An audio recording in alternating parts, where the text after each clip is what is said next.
Ce jeudi 15 juin, Jean Reno était l'invité d'Anne-Elisabeth Lemoine dans Cet avou.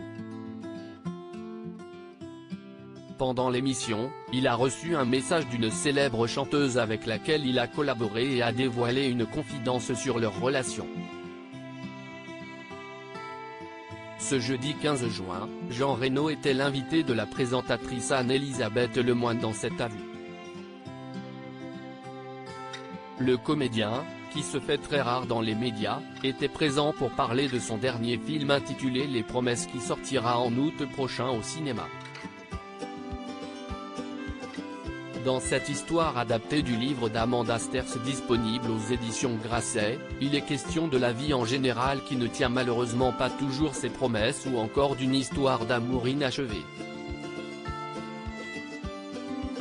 Pendant son passage dans l'émission, Jean Reno a parlé avec émotion de son cher ami Johnny Hallyday ou encore de ses débuts quelque peu difficiles dans le milieu du cinéma.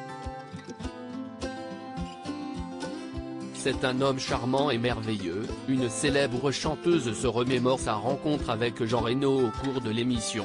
Anne-Elisabeth Lemoine est revenue sur le tournage du clip I'll Sing It où il y a 20 ans du groupe Texas dans lequel Jean Reno a tenu un rôle important. Et apparemment, le courant est bien passé entre le comédien et la chanteuse de la formation.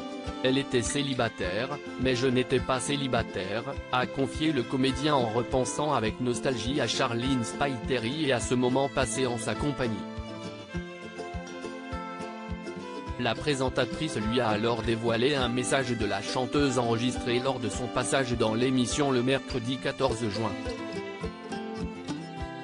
Nous nous sommes retrouvés sur un toit de Liverpool. Je dois dire qu'il faisait très froid. C'est un homme charmant et merveilleux. Ce fut un tel privilège de l'avoir dans notre clip et de travailler avec lui. Il dégage quelque chose de très fort, a confié Charline Spiteri. Jean Reno touché par l'attention de Charline Spiteri lorsqu'on cherchait qui jouerait le rôle de l'ange et du protecteur, on s'est dit Gino Reno. Il est parfait pour ce rôle. Son visage et ses expressions en disent tellement. Il transmet tellement de choses sans avoir à dire un mot.